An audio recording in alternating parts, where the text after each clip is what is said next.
Let's go into Josephus. Let's go into Josephus and get some understanding behind that. Go ahead and call the book, the chapter, the verse.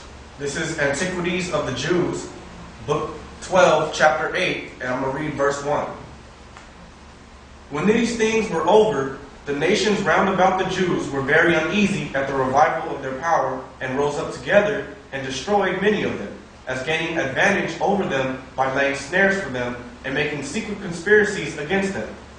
Judas made perpetual expeditions against these men and endeavored to restrain them from those incursions to prevent the mischiefs they did to the Jews. So you can see Judas Maccabeus is on the warpath right now. We're going to let him finish reading that and then prove it in the book of the Maccabees. Go ahead. So he fell upon the Idumeans, the posterity of Esau, at Arbatane. Do you know? Notice how it said the Idumeans, the posterity of Esau. And why don't they refer to the Greeks as that, or the Romans? Do you know what the posterity means? How come the Idumeans are the only ones referred to as the posterity of Esau? Don't you think that if Josephus, all throughout the works of Josephus, he doesn't talk about the Greeks and the Romans as being the posterity of Esau? But the Idumeans he speaks of as being the posterity of Esau. And he was a Hebrew Israelite. Okay? So he wasn't the so-called white man telling a lie in his history book. Alright? Read on. And slew a great many of them, and took their spoils. He also shut up the sons of Bean that laid wait for the Jews. And he sat down about them, and besieged them, and burnt their towers, and destroyed the men that were in them. Remember it said the house of Jacob will be a fire. Go ahead. After this, he went thence in haste against the Ammonites, who had a great and numerous army, of which Timotheus was the commander. And when he had subdued them, he seized on the city Jazer, and took their wives and their children captives, and burnt the city. Notice how he burnt the city. Go ahead. And then returned into Judea.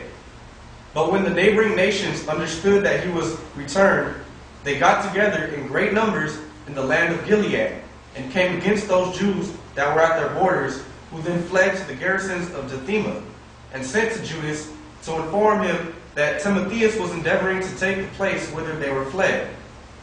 And as these epistles were reading, there came other messengers out of Galilee, who informed him that the inhabitants of Ptolemais and of Tyre and Sidon and strangers of Galilee were gotten together.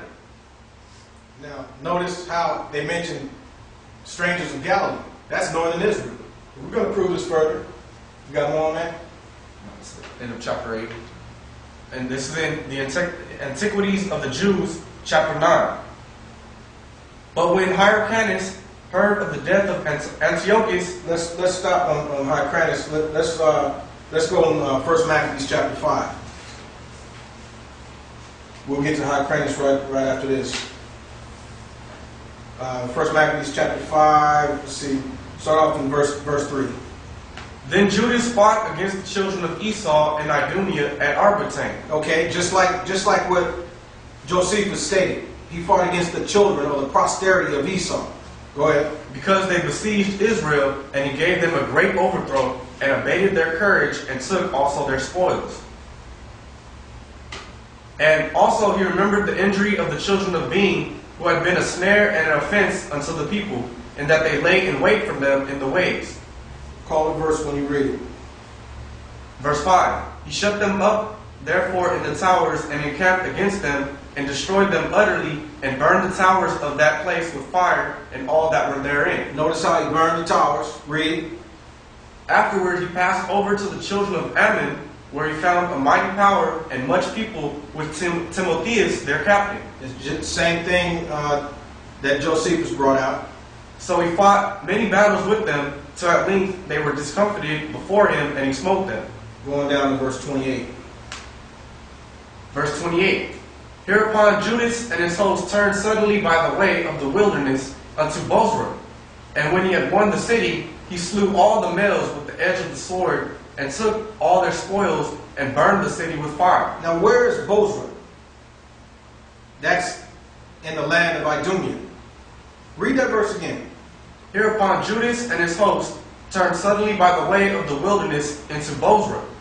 And when he had won the city, he slew all the males with the edge of the sword, and took all their spoils, and burned the city with fire. So all the males in the city of Bozrah were killed, and then the city was burnt.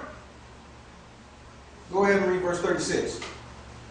From thence went he and took Cashphon, Maged, Bozor, and the other cities of the country of Gilead. Gilead is in northern Israel. If you look on a map and go through this, you'll see clearly what was taken, and you'll see clearly how these land areas were subdued. How the house or the land area of Jacob was a flame or a fire, and the house of Joseph was a flame. Go ahead and read verse 66. Are you on 65? Verse 65. Go ahead. Afterward went Judas forth with his brethren, and fought against the children of Esau in the land toward the south, where he smote Hebron and the towns thereof, and pulled down the fortress of it, and burned the towers thereof round about. Notice how they were burned down there too. Go ahead. From thence he removed to go into the land of the Philistines, and passed through Samaria. Samaria is northern Israel. Go ahead. At that time, certain priests, desirous to show their valor, were slain in battle, for that they went to fight unadvisedly. So Judas turned to Azotus in the land of the Philistines, and when he had pulled down their altars, and burned their carved images with fire, and spoiled the cities, he returned into the land of Judea. Okay? So we can see that Judas Maccabeus went and put in some major work down there, and up in northern Israel. Alright? Now let's go back to the book of Obadiah.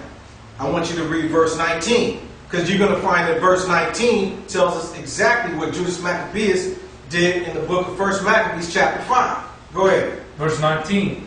And they of the south shall possess the mount of Esau, and they of the plain the Philistines, and they shall possess the fields of Ephraim. That's northern Israel. Go ahead. And the fields of Samaria. Northern Israel. Go ahead. And Benjamin shall possess Gilead.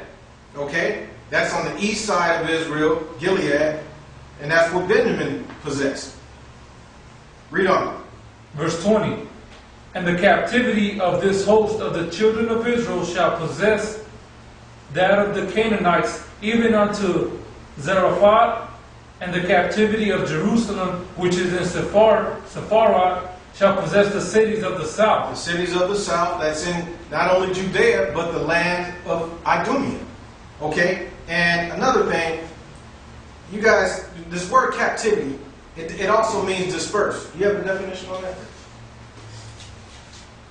Captivity in Strong's, it means to carry away, lead away, or drive away. Okay? So it doesn't mean that, because we're in captivity right now, but it doesn't mean that these were the ones who were led away or drawn away, because you had other nations and the Idumeans possessing their land.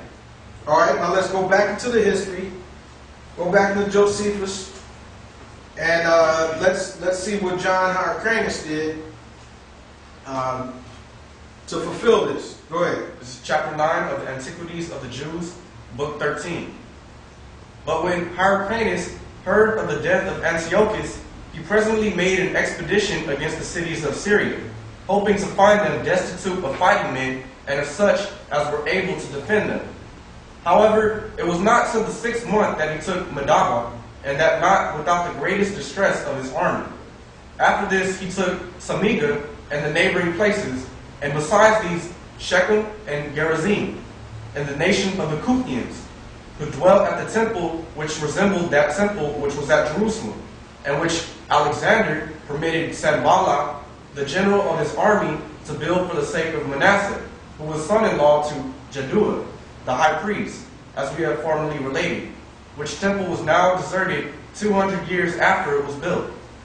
Hyrcanus took also Dora and Marissa, cities of Idumea, and subdued all the Idumeans, and permitted them to stay in that country. Okay, he took those cities, went down into Idumea, subdued them, and then allowed them to stay in the country. Go ahead. And subdued all the Idumeans, and permitted them to stay in that country if they would circumcise their genitals and make use of the laws of the Jews. Go ahead. And they were so desirous of living in the country of their forefathers that they submitted to the use of circumcision and the rest of the Jewish ways of living, at which time, therefore, this befell them, that they were hereafter no other than Jews.